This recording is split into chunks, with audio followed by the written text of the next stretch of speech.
A long, long time ago, a dark sorcerer cast a shadow over a peaceful kingdom. And his worst deed, trapping the kingdom's secret guardian, a tiny fairy named Tila.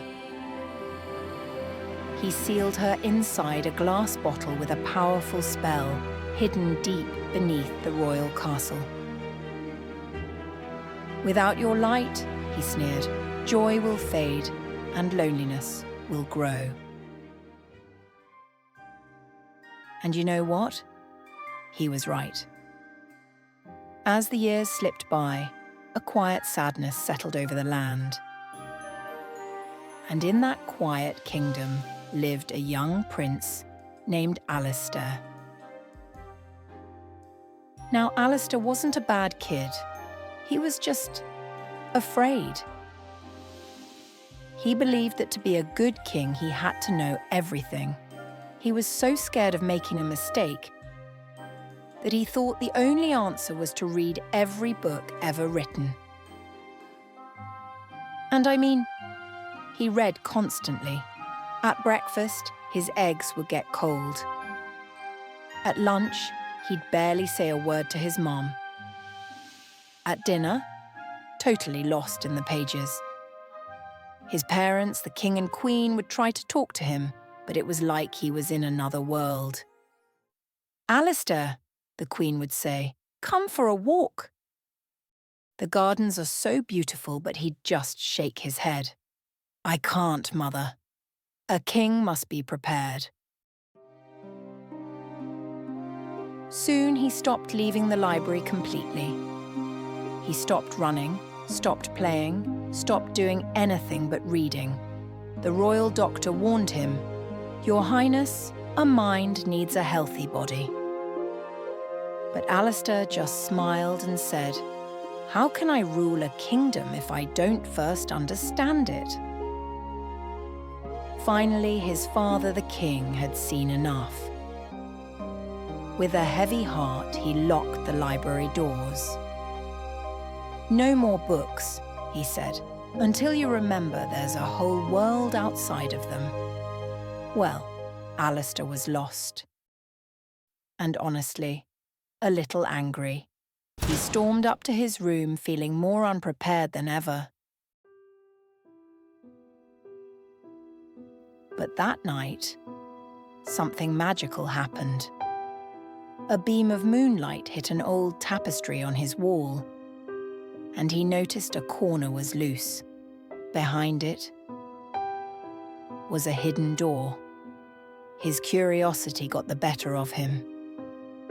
He squeezed through and found a narrow staircase leading down into the darkness. It was so dark he could barely see. Then his foot bumped into something that clinked softly. He reached down and found a glass bottle. And inside, a tiny faint light was flickering, barely holding on. A weak little voice whispered, "Hello?" "Who are you?" he asked.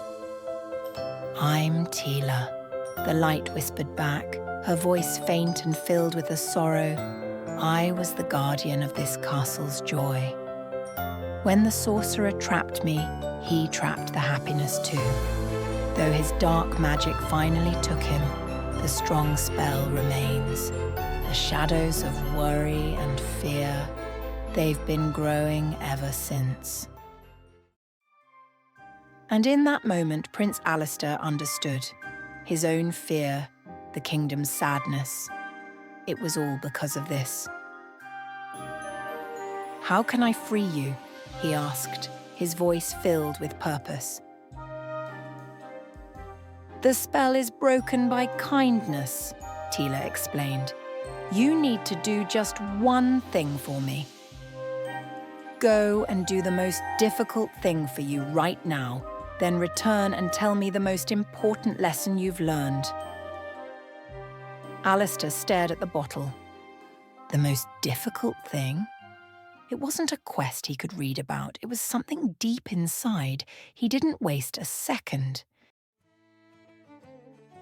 he ran straight out, and for the first time in years, did the exact opposite of what he thought a king should do. He didn't open a single book. Instead, he forced himself to be present. He walked in the garden with his mother, not his notes.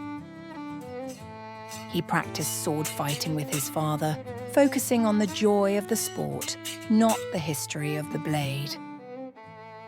It was awkward at first. He felt exposed and unprepared. But as the hours passed, his fear began to shrink, replaced by the simple, undeniable sound of laughter. For the first time, the castle was filled with joy.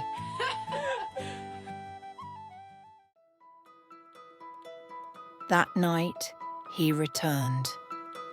Tila's light was now a warm, steady glow. "Prince Alistair," she chimed, "what did you learn?"